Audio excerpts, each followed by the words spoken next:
Hello guys, welcome to Rankayan academy. मैं हूं प्रशांत पूजन और हम पढ़ रहे हैं ग्राम समाज एवं विकास। तो आप लोगों ने देख लिया होगा कि ग्राम समाज एवं विकास में हमने ऑलरेडी 2 चैप्टर कंप्लीट कर लिए हैं। यह हमारा तीसरा चैप्टर है।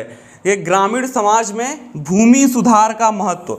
ग्रामीण समाज में भूमि सुधार का महत्व कि गाँव का जो समाज है वहाँ पर भूमि सुधार उसके क्या महत्व हैं। तो उसके पहले हम लोगों ने आज़ादी के पहले की सारी व्यवस्थाओं को देख लिया था और आज़ादी के बाद क्या क्या उसमें इम्प्रूवमेंट हुए, जो बदहाली थी कैसे उसको ठीक किए, वहाँ तक हमने देख लिया है। ठीक है ना। आज़ादी के पहले हमने रैयतवाड़ी, महालवाड़ी, स्थायी बंदोबस्त या उसको जमींदारी प्रथा बोलें तो उसको हमने देख लिया था। और उसके बाद भारत सरकार ने क्या क्या इम्प्रूवमेंट किए, कैसे कैसे ज़मीन लेकर जो भूमिहीन किसान थे, मजदूर थे, कैसे उन्हें वितरित किया। तो यहाँ तक हम लोगों ने कंप्लीट कर लिया है। आज जो हमारा टॉपिक है वो है चकबंदी। यह काफ़ी फेमस वर्ड है चकबंदी। इसको देखते हैं कि चकबंदी का मतलब क्या होता है। काफ़ी लोग ग्रामीण समुदाय के जो लोग होते हैं चकबंदी से परिचित होंगे। तो सबसे पहले मैं आपको बताऊंगा कि चकबंदी का मतलब क्या होता है। जैसे सपोज करिए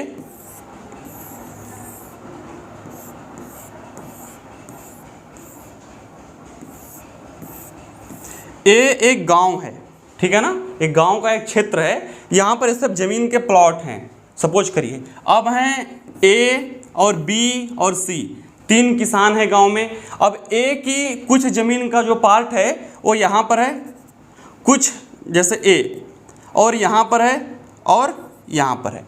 ठीक है। अब जो बी हैं इनकी ज़मीन कुछ यहाँ पर है और कुछ यहाँ पर है। अब आप लोग सोचिए कि अब जो ए हैं, अब इन्होंने 1 एकड़ की खेती यहाँ पे की हुई है। अब 1 एकड़ की खेती इनकी यहाँ पर है, 2 एकड़ की खेती इनकी यहाँ पर है। रहते हैं ये यहाँ पर, इनको कितनी समस्याएं आएंगी। सपोज करिए कि ये जब बोरिंग भी अपना वहाँ पे करवाएंगे, पानी की सुविधा जो होती है, तो इनको 3 जगह कराना होगा। एक यहाँ पे, एक यहाँ पे, एक यहाँ पे। लाइन की सुविधा इनको 3 जगह करानी होगी, यहाँ पे, यहाँ पे, यहाँ पे। और सबसे बड़ी बात क्या है कि रख रखाव या फिर देखभाल। अब मिस्टर ए अपना यहाँ पर रात को आराम कर रहे हैं, अब गाय भैंस आए और यहाँ पर इनका सारा कुछ खत्म हो गया। बात समझ में आई? समस्या है कि नहीं है? तो ये जो समस्याएं हैं ये बहुत पहले से देखी जा रही थी। तो सर्वप्रथम इसको 1920 बड़ौदा डिस्ट्रिक्ट था, बड़ौदा राज्य, वहाँ पर इसको इंट्रोड्यूस किया गया। उतना आप लोग को नहीं पढ़ना है, लेकिन मैं आपके नॉलेज के लिए बता रहा हूँ। तो चकबंदी का जो सबसे मेन प्रॉब्लम है कि किसान की भूमि अलग अलग जगह पे है, एक जगह पे नहीं है। तो इसका मेन आशय यह है कि इनकी भूमि को एक जगह एकत्र करना। बात समझ में आई ना।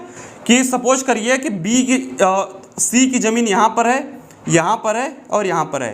तो ए बी सी सबको एक साथ बैठा के सामूहिक डिस्कस होगा कि भैया आप बताइए कि आपकी जो यहाँ वाली ज़मीन है वो दे दिया जाए इनको, और आपकी जो यहाँ वाली ज़मीन है, इनकी जो यहाँ वाली ज़मीन है वो आपको मिल जाए। तो इस तरीके से एक समन्वय बनाया जाता था। गौर करिएगा, एक तरीके से समन्वय बनाया जाता था कि अधिकांश ज़मीन को एक जगह पर दे दिया जाए, कि छोटी छोटी ज़मीन अलग अलग ना रहें। इससे फ़ायदा क्या होगा कि पहली बात तो इनका रख रखाव कम हो जाएगा, संसाधन कम यूज होंगे और पैदावार बढ़ जाएगी। क्योंकि सारा कुछ जब इनको एक जगह पे मिल जाएगा तो अधिक श्रम कर पाएंगे। बात समझ आई ना। तो चकबंदी एक गांव में एक विशेष मुद्दा है कि सारे किसानों की जो ज़मीनें हैं उसको एक जगह करने की। ठीक है ना। ये इसकी मोटी मोटी बात है। अब बात करते हैं कि चकबंदी में समस्याएं क्या आती हैं। सपोज करिएगा कि चकबंदी में समस्याएं क्या आती हैं। अब जो गांव का खेत होता है या फिर ज़मीन होती है, ज़मीन चाहे जहाँ की भी हो, उसके मूल्य में अंतर होता है। यदि कोई सड़क के पास की ज़मीन है तो इसका मूल्य अधिक होगा। अब कोई बीच गांव में ज़मीन है जहाँ से आने जाने का रास्ता ही नहीं है तो ज़मीन का मूल्य काफ़ी कम होगा। ठीक है ना। या किसी के ज़मीन के बगल से चक रोड निकलती है, शहर के आसपास है, तो उसका मूल्य अधिक होगा। तो कहने का आशय क्या है कि उनके मूल्य का मूल्यांकन करने में इसमें भी खूब समस्याएं आती थी कि ए ने बोला नहीं भैया हमारी ज़मीन तो सड़क के बगल है, मैं तो बी को दूंगा नहीं। ठीक है ना। और बी प्रयास में है कि काश इसकी ज़मीन मिल जाए तो मुझे एक स्थान पे ज़मीन मिल जाए। ये बार बार जो राजस्व विभाग की टीम है उससे संपर्क कर रहा है कि भैया चकबंदी के तहत मुझे ये ज़मीन मिल जाए। तो गाँव में जब कोई ऑफिसर आता था कि आपकी ज़मीन चकबंदी में निकलने वाली है, यहाँ की ज़मीन इनको मिलेगी, तो इस बात को लेकर गांव में बहस मारपीट तक की भी नौबत आ जाती थी। ठीक है ना। तो इसलिए चकबंदी जो है वो दो प्रकार से हुई, एक तो आपसी सहमति से, एक सरकारी सहमति से। आपसी सहमति का अर्थ क्या है कि 4-6 लोग जिनकी ज़मीन आसपास हैं अपना मिल के राजस्व विभाग की टीम से संपर्क करें, आवेदन दें कि हम अपनी ज़मीन को स्थानांतरित करने वाले हैं। एक तरीका यह था। और एक तरीका क्या था कि सरकार को आवश्यकता पड़ी कि गांव की आर्थिक स्थिति को अच्छी करने के लिए, ठीक है ना, सबकी ज़मीन को एक जगह पे देने के लिए उनका अनुमान लगाया गया। इसको बोलते हैं मालियत। गांव में क्या बोलते हैं? मालियत। कि फिर ज़मीन का मालियत डिसाइड किया गया कि आपकी ज़मीन का मूल्य कितना होगा यदि वो सड़क के बगल में है तो, और आपकी ज़मीन का मूल्य कितना होगा वो यदि गांव में है तो। ठीक है ना। तो फिर जो ज़मीन की चकबंदी हुई वो मालियत के अनुसार हुई, मूल्य के अनुसार हुई। तो इसमें कितनी सफलता मिली और कहाँ कहाँ सफलता मिली, इसको हम डेटा से देखते हैं। ठीक है ना। तो आशा करते हैं कि चकबंदी का मतलब आपको समझ में आ गया होगा कि चकबंदी का मेन आशय क्या था। जो चकबंदी शब्द है इसका मेन आशय क्या है। और चकबंदी लेखपाल की एक पोस्ट भी निकलती है, शायद सन 2015 में इसका पेपर हुआ था। ठीक है ना, भविष्य में आ सकता है। तो चकबंदी का आशय क्या है कि छिट फुट या फिर अलग अलग ज़मीनों को एकत्र करके एक जगह पे रखना। ठीक है। अब चकबंदी कार्य की प्रगति को देखते हैं। पहली योजना जो थी वो काफ़ी पहले आ गई थी, उसका कोई डेटा नहीं है। हम दूसरी योजना से जिक्र करेंगे जब चकबंदी की दूसरी योजना आई थी। तो दूसरी योजना के समाप्त होने तक केवल 1 करोड़ और 21 लाख हेक्टेयर, मैं आपको फिर से बताता हूँ, हेक्टेयर, एकड़, बिगहा, बिस्सा में कंफ्यूज नहीं होना। अपने ही चैनल पे एक वीडियो आएगी जिसमें सारा कुछ बताया जाएगा। अभी ये जो डेटा है वो हेक्टेयर में मौजूद है, तो प्रश्न भी हेक्टेयर से ही आएंगे। 1 करोड़ 21 लाख हेक्टेयर जमीन, ठीक है, चकबंदी हो सकी थी। यानी कि जब दूसरी योजना समाप्त हुई, अभी तीसरी भी आएगी, जब दूसरी योजना समाप्त हुई, सरकार योजनाएं चलाती है, चकबंदी को प्रोत्साहित करती है।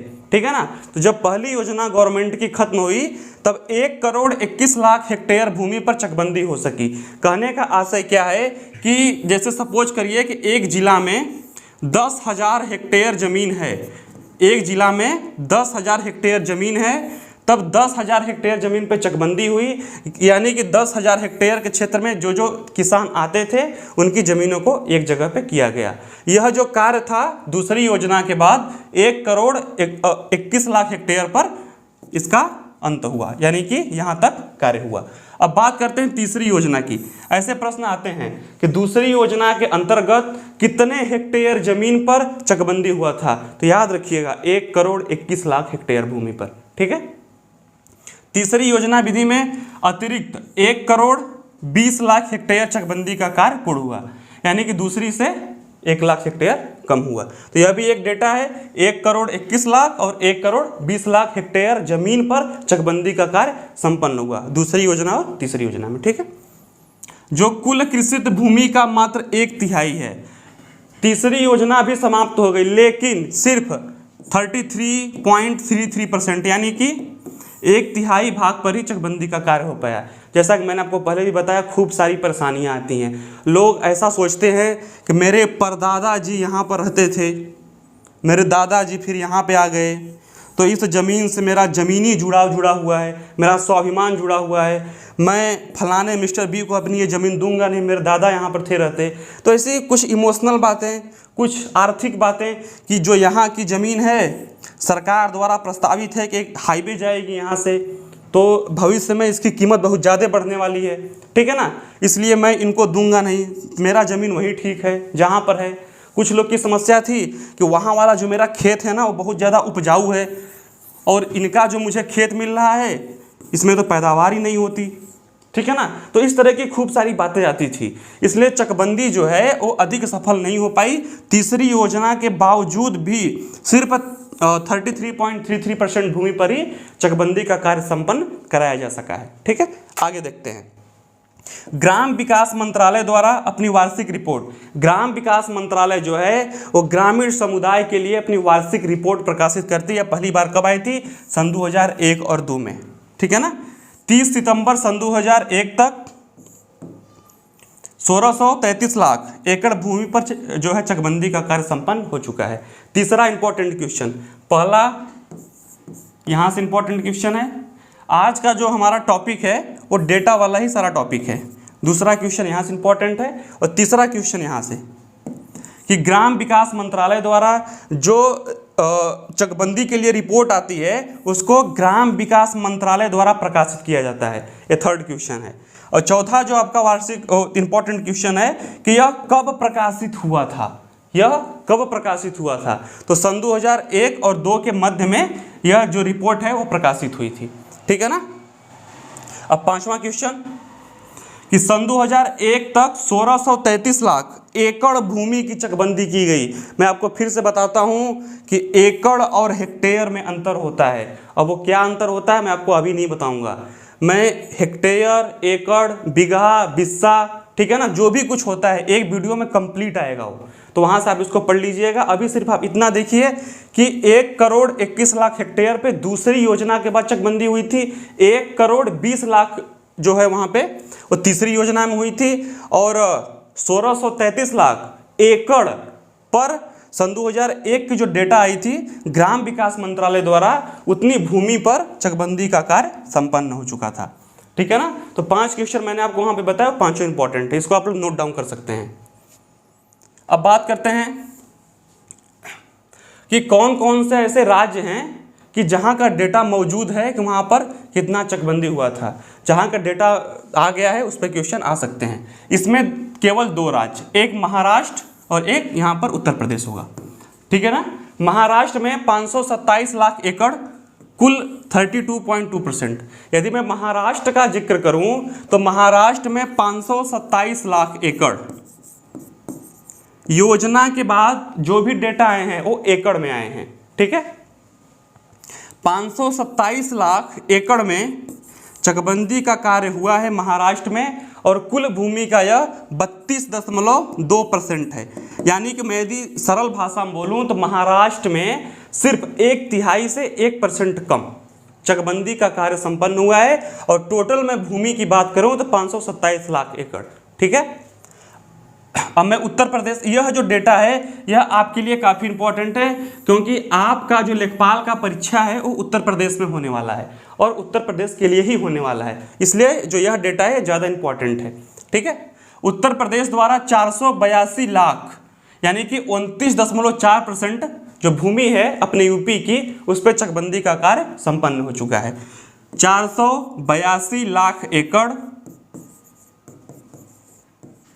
और 29.4% भूमि, ठीक है, इस पे चकबंदी का कार्य अभी तक उत्तर प्रदेश में संपन्न हो चुका है। आइए आगे देखते हैं। अब 3 और राज्य, अब देखिए इसमें प्रश्न क्या बनेगा कि कौन कौन से ऐसे राज्य हैं जिसने चकबंदी कार्य को काफ़ी ज़्यादा सीरियस लिया था। यह काफ़ी महत्वपूर्ण है। देखिए सरकारें 2 प्रकार की होती हैं, एक होता है केंद्र और एक होता है राज्य।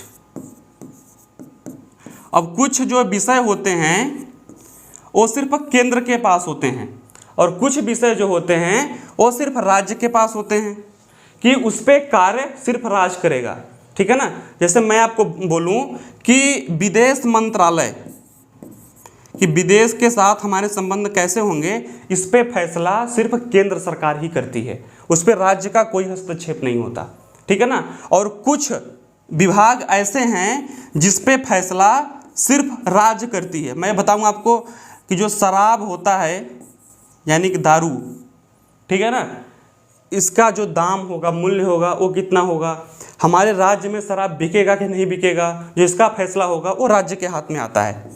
तो मैं इसलिए इस बात को यहाँ पर लेके आया हूँ कि कौन कौन से राज्य इसको सीरियस लिए, क्योंकि यह मसला जो है वो राज्य का है। और एक और होता है, वह होता है समवर्ती सूची, कि उस पर फैसला राज्य और केंद्र दोनों मिल के लेते हैं, ठीक है ना। तो ये चकबंदी का मामला राज्य का है, इसलिए यहाँ पे देखते हैं कि कौन कौन से राज्य सीरियस थे इसको आगे बढ़ाने के लिए, ठीक है। 3 और राज्य, पंजाब, हरियाणा और मध्य प्रदेश ने, पंजाब हरियाणा है ना, दिल्ली से, दिल्ली के आसपास, ठीक है ना, ये दोनों पहले एक ही थे, फिर इनका विभाजन हो गया तो अब अलग अलग हैं स्टेट, ठीक है। तो पंजाब, हरियाणा और मध्य प्रदेश ने चकबंदी के कार्यों को गंभीर से लिया तथा बिहार तथा जम्मू कश्मीर ने यह योजना अभी स्थगित कर रखी है। बिहार और जम्मू कश्मीर दोनों इंपॉर्टेंट पॉइंट हैं यहाँ पे, ठीक है ना, कि कौन कौन से राज्य ने इसको काफ़ी गंभीरता से लिया और कौन कौन से राज्यों ने इसको स्थगित कर दिया है। तो हरियाणा, पंजाब और मध्य प्रदेश का जो राज्य है इसने इस मामले को काफ़ी ज़्यादा गंभीरता से लिया है, ठीक है ना, यहाँ पर इसको आप लोग नोट कर सकते हैं। और कौन कौन से राज्यों ने इसको स्थगित कर दिया, यानी कि गंभीरता से नहीं लिया, तो यह राज्य कौन कौन से हैं, बिहार तथा जम्मू एंड कश्मीर। दो इंपॉर्टेंट पॉइंट आपके लिए, ठीक है ना, कि किसने काफ़ी गंभीरता से लिया, तो पंजाब, हरियाणा और मध्य प्रदेश, और किसने बिल्कुल स्थगित कर दिया कि नहीं भैया हमसे मतलब नहीं है, चकबंदी हमारे लिए खराब है, फालतू काम है, बिहार और जम्मू कश्मीर, ठीक है। और पश्चिम बंगाल एवं असम ने इसे कार्यान्वित नहीं किया, कि पश्चिम बंगाल और असम ने इसको स्टार्ट ही नहीं किया, किस पे कार्य करना बेकार है। स्थगित कर दिया का अर्थ क्या है कि पहले था लेकिन अब नहीं है, लेकिन इन्होंने तो इसको स्टार्ट ही नहीं किया, ठीक है। ये तीन प्रकार के डेटा हैं। और यह जो है यह एक बार पिछली परीक्षाओं में पूछा गया है कि पूरे देश के संदर्भ में अभी कृषि अधीन क्षेत्रफल का केवल 49% चकबंदी के अधीन लाया गया है। मैं फिर से बताता हूँ, मैं यदि पूरे अपने देश भारतवर्ष की बात करूँ तो जितने भाग पर, जितने क्षेत्र पर कृषि होती है, ठीक है ना, मैं बोलूँ कि यदि 100 भाग है इस पर कृषि होती है, ठीक है ना, तो 49% पर ही चकबंदी का जो कार्य है एटलीस्ट उसको टच किया है। यहाँ पर कभी न कभी थोड़ा या अधिक वहाँ पर कार्य हुआ है चकबंदी का। वो कितना भाग होता है, 49%, ठीक है ना। तो 5 डेटा यहाँ भी इंपॉर्टेंट हैं। महाराष्ट्र में कितना कार्य हुआ, उत्तर प्रदेश में कितना हुआ, किसने किसने इसको सीरियस लिया, किसने स्थगित कर दिया, और ऐसा कौन है जिसने स्टार्ट नहीं किया। और एक कि पूरे भारतवर्ष में कृषि का जो भाग है कितने प्रतिशत पे अभी तक चकबंदी ने टच किया है, तो आपका आंसर है 49%, ठीक है ना। अब आगे देखते हैं।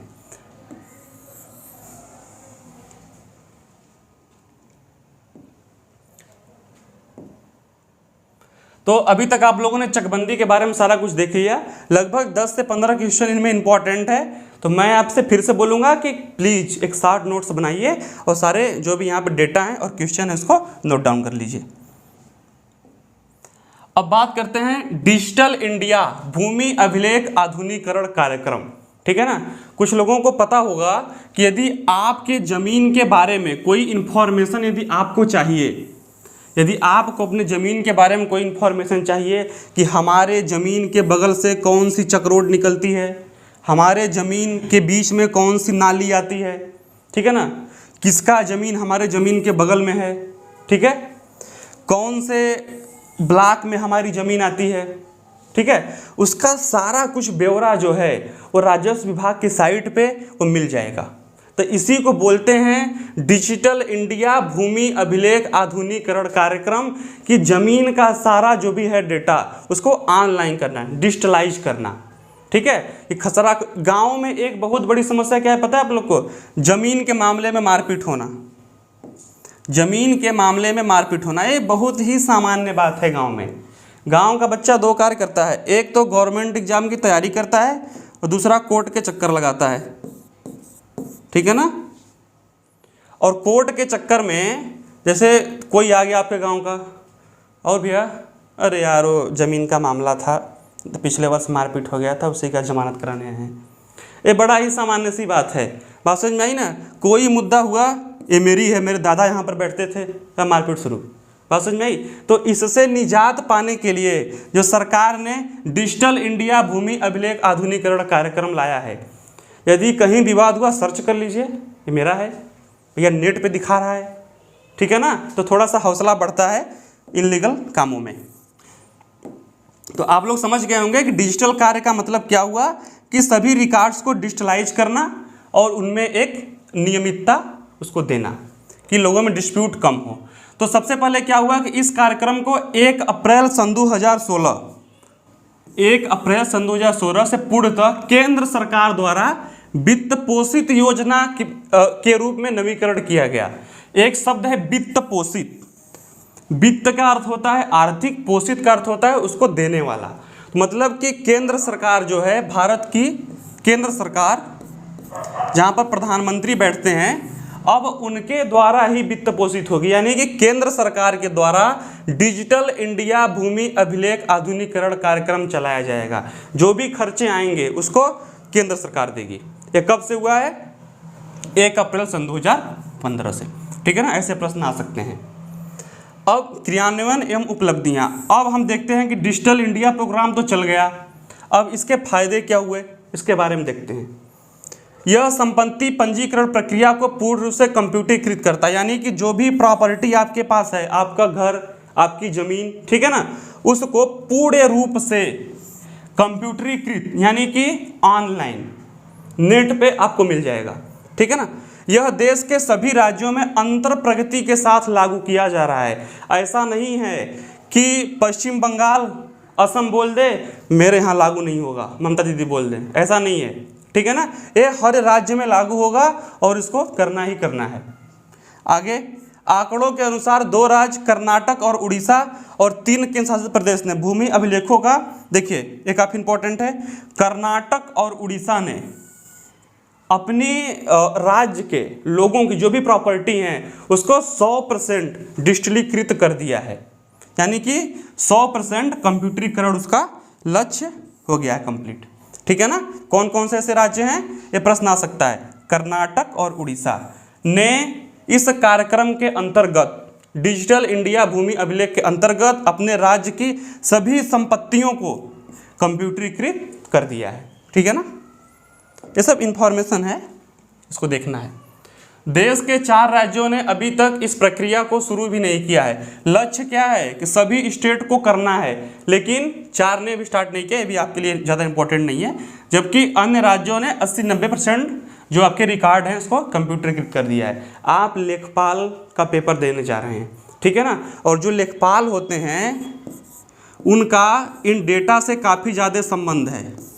वो उनके लिए ही है। जो लेखपाल है ना, जो गांव की ज़मीन है, घर है, नाली है, सड़क है और चक्रोड है, वो इन्हीं का काम है। इसलिए ये टॉपिक इसमें इंट्रोड्यूस किया गया है।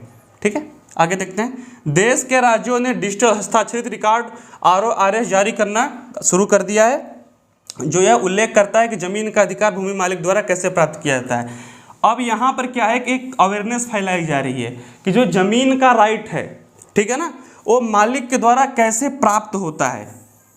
यदि खरीद फरोख्त की यहाँ पे यदि बात हो कि किसने ज़मीन को बेचा है, फिर बाद में किसका हुआ, ठीक है ना, या तो आपके दादा की ज़मीन थी, फिर आपके पापा की कैसे हुई, फिर आपकी कैसे होगी, तो ये सब जो रिकॉर्ड होते हैं, जो नियम कानून का दाव पेच है, वो यहाँ पे सारी बातें आपको बताई जाती हैं। ठीक है, आगे देखें।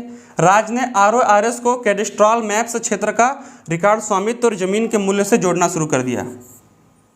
अब एक कार्य इसमें और हो रहा है कि यहाँ पर मैप के द्वारा दिखाया जा रहा है। जैसे आप किसी गांव का मैप खोल लीजिए, ठीक है ना, तो उसमें भी आपको चल जाएगा पता कि यह ज़मीन किसकी है और इसका स्वामित्व, स्वामित्व मतलब मालिक, यह ज़मीन किसकी है, इसका भी जो डेटा है, जो रिकॉर्ड है, वो डिजिटल के माध्यम से आपको सारा कुछ प्रोवाइड होगा।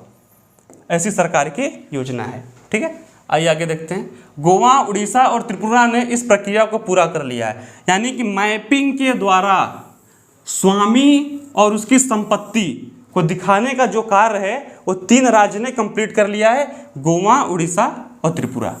ठीक है ना, इसको आप लोग नोट कर सकते हैं। हालांकि योजना के कुछ घटकों पर प्रक्रिया धीमी है, जिसमें स्वामित्व के हस्तांतरण के रिकॉर्ड को लेकर 50% गाँव में ही कंप्यूटरीकृत किया गया है। देखिए इसका अर्थ क्या है, स्वामित्व के हस्तांतरण यानी कि स्वामित्व, मालिक का हस्तांतरण। जैसे सपोज करिए किसी के दादाजी का देहांत हो गया है, अब अधिकार के मामले में उसके पिताजी की ज़मीन हो गई है, लेकिन अभी उसको रिकॉर्ड पे उसके दादाजी का ही नाम आ रहा है, ठीक है ना, तो उसको भी अब बदला जा रहा है। ऐसा कार्य 25% तक कंप्लीट हो गया है, लेकिन अभी भी इसमें बहुत समय है। ठीक है ना, यानी कि स्वामित्व का हस्तांतरण का जो रिकॉर्ड है इसमें 50% कार्य कर लिया गया है और 50% कार्य बाकी है। खसरा खतौनी आप लोगों ने नाम सुना होगा, तो तो अभी एक लेखपाल का भी एक प्रॉपर वीडियो और आएगा, उसमें चैप्टर, उसमें सारा कुछ बताया जाएगा कि खसरा का मतलब क्या होता है, खतौनी का मतलब क्या होता है, जो ज़मीन के डॉक्यूमेंट होते हैं तो उनको ऑनलाइन किया जा रहा है। ठीक है ना, ये डिजिटल इंडिया के माध्यम से हो रहा है और केंद्र सरकार द्वारा वित्त पोषित है, यानी कि उसका जो पैसा है वो केंद्र सरकार दे रही है। देश के केवल 21% गाँवों ने मानचित्र के वास्तविक समय का अध्ययन करना शुरू कर दिया, यानी कि जो मानचित्र का भाग है, यानी कि भारत के मानचित्र में गाँवों को यदि हम खोजें तो 21% गाँवों का कंप्लीट डेटा हमें दिखने लगा है। ये भी धीरे धीरे और अपडेट होगा। ठीक है, ये सब डेटा है। गाँव में 45% सर्वेक्षण और पुनः सर्वेक्षण के काम में स्थानिक डाटा का प्रयोग किया जा रहा है, जो स्थानीय रिकॉर्ड अपडेट करने में मदद कर रहा है। देखो अब गांव में क्या है कि जो वहाँ का तहसील होता है, जहाँ पर लेखपाल कार्य करते हैं, इसे हम ब्लॉक भी बोलते हैं, तो वहाँ पर जो डेटा है डायरेक्ट वहाँ से उठा के अपलोड किया जा रहा है। ठीक है ना, और न्यू डेटा के लिए काम चल रहा है। तो ये टॉपिक जो है न्यू एड है, आप लोग इसको देख सकते हैं कि हमारे देश में डिजिटलीकरण के लिए कौन कौन से कार्य हो रहे हैं। ठीक है, जो गांव का संपत्ति है, जो गांव का मालिक है, उसको ऑनलाइन करने के लिए कौन कौन से कार्य चल रहे हैं। ठीक है, तो इस तरीके से हमने अभी तक देख लिया कि ग्रामीण समाज में भूमि सुधार का महत्व। इसका आज जो लेक्चर था मेरा कंप्लीट हो गया। अब जो नेक्स्ट वीडियो आएगी लगभग 30 से 35 क्वेश्चन जो कि प्रीवियस ईयर में, पिछली कक्षाओं में यूपी लेखपाल में पूछे गए हैं, या तो कुछ क्वेश्चन ऐसे हैं जो परीक्षा की दृष्टि से काफ़ी महत्वपूर्ण हैं कि आपके आगामी परीक्षा में आ सकते हैं, उसको हम डिस्कस करने वाले हैं।